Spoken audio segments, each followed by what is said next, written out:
হঠাৎ করে সংসদে জামাতের আমিরের সুর পাল্টে গেছে। তিনি বলছেন সব দলকে রাজনীতি করতে দিতে হবে, সব দলের রাজনীতি করার অধিকার রয়েছে। হঠাৎ করে এই পাল্টা সুরে গান কেন শোনা যাচ্ছে? সুরটা পাল্টে গেল কেন?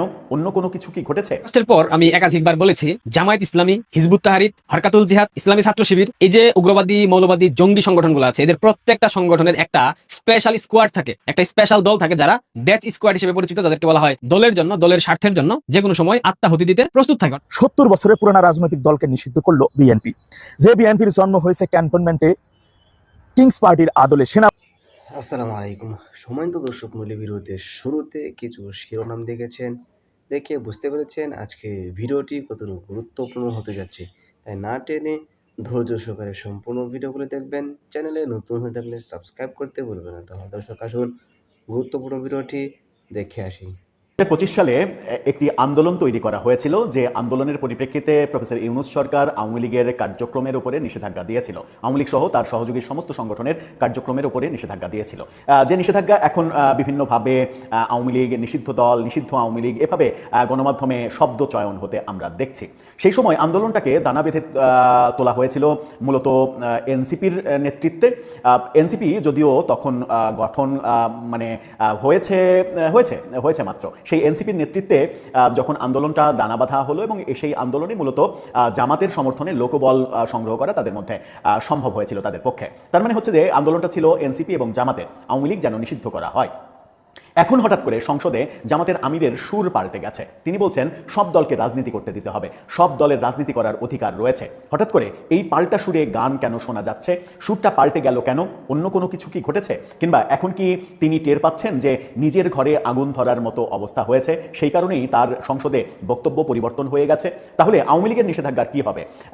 একদিন আগেই যখন সংসদে বিল পাস হলো, যেই অধ্যাদেশ প্রফেসর ইউনূসের সন্ত্রাস বিরোধী অধ্যাদেশ, এবং যে অধ্যাদেশের মাধ্যমে তাদের দাবির প্রেক্ষিতেই আওয়ামী লীগের কার্যক্রম নিষিদ্ধ করা হয়েছিল, সে সময় তো জামাত বিরোধিতা করেনি, সেই অধ্যাদেশের বিরোধিতা করেনি। যখন কণ্ঠভোটে এটা হা নাতে যায়, তখন তো জামাত এটাতে না ভোট দেয়নি।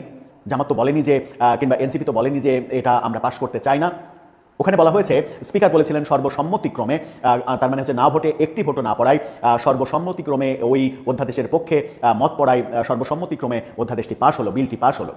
উগ্রবাদী মৌলবাদী জঙ্গি সংগঠনগুলো আছে, এদের প্রত্যেকটা সংগঠনের একটা স্পেশাল স্কোয়াড থাকে, একটা স্পেশাল দল থাকে যারা ডেথ স্কোয়াড হিসেবে পরিচিত, যাদেরকে বলা হয় দলের জন্য, দলের স্বার্থের জন্য যে কোনো সময় আত্মাহুতি দিতে প্রস্তুত থাকে। অর্থাৎ এই যে আপনারা বিভিন্ন সিনেমাগুলো দেখেন না, সেখানে দেখেন না উগ্রবাদীরা, চরমপন্থীরা কিভাবে জিহাদের ঘোষণা দেয়, কিভাবে নারায়ে তাকবীর আল্লাহু আকবার স্লোগান দিয়ে মৃত্যুর মুখে ঢলে পড়ে, কিভাবে বম ব্লাস্ট করে নিজের গায়ে নিজেই আত্মঘাতী, যাদেরকে বলা হয়। এরকম একটা স্কোয়াড আছে জামাত শিবিরের। এই স্কোয়াডের অন্যতম সদস্য ছিল বেগম রোকেয়া বিশ্ববিদ্যালয়ের শিবিরের ডেথ স্কোয়াডের সদস্য আবু সাইদ। যেই জঙ্গি সন্ত্রাসী আবু সাইদ হত্যাকাণ্ডের পর বাংলাদেশের 2024 সালের সেই তথাকথিত মেটিকুলাস জুলাই আন্দোলন অনেক বৃহৎ আকার ধারণ করেছিল। আবু সাইদের পর মীর মুগ্ধ যখন হত্যাকাণ্ডের শিকার হলো, এই ঘটনা দুটো যখন সারা বাংলাদেশে ছড়িয়ে গেল, তখন কিন্তু এই আন্দোলন বেগবান হয়েছিল। এর আগে ঠিক ওইভাবে আন্দোলন বেগবান হয়নি। অর্থাৎ জামাত শিবির আইএসআই পরিকল্পিতভাবে এটা করিয়েছে যাতে করে আন্দোলনটাকে একটা বৃহৎ আকার ধারণ করানো যায়, আন্দোলনের মুভমেন্টটাকে যাতে কোটা থেকে সরকার বিরোধী আন্দোলনে রূপ দিতে পারে। এই অভিপ্রায় থেকেই তারা কিন্তু এই শিবিরের ডেথ স্কোয়াডের যে সদস্য জঙ্গি আবু সাইদ, তাকে হত্যা করে। ফরেনসিক রিপোর্টে স্পষ্ট লেখা আছে আবু সাইদকে মাথার পেছনে আঘাত করা হয়েছিল, সেই আঘাতের ফলে আবু সাইদের মৃত্যু হয়েছে। রাবার বুলেটে কখনো কেউ মরে না। আবু সাইদকে যখন রাবার বুলেট ছোড়া হয়, তখন কিন্তু স্পষ্ট দেখেছেন আপনারা, দাঁড়িয়ে ছিল, ফুটেজে দেখেছেন। এই দাঁড়িয়ে থাকার পর যখন সে পরবর্তীতে তার সহপাঠীরা তাকে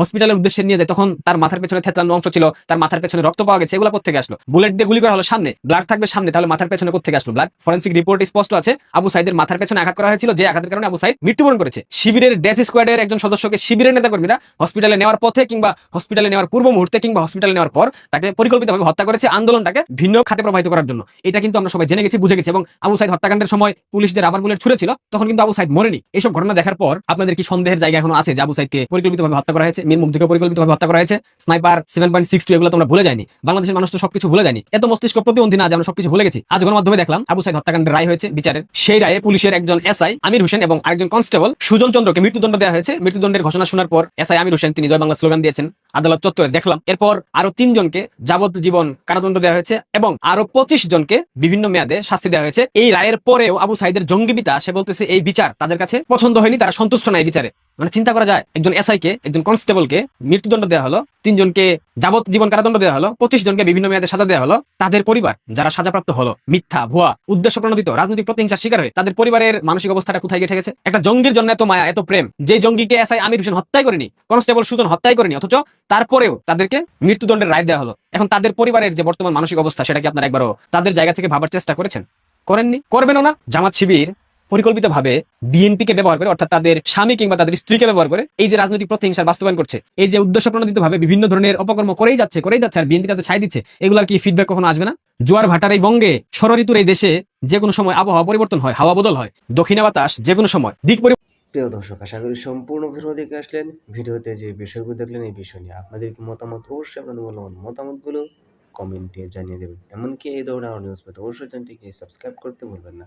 তো আজকের মতো এখানে বিদায় নিচ্ছি, আবার দেখা হচ্ছে অন্য ভিডিওতে।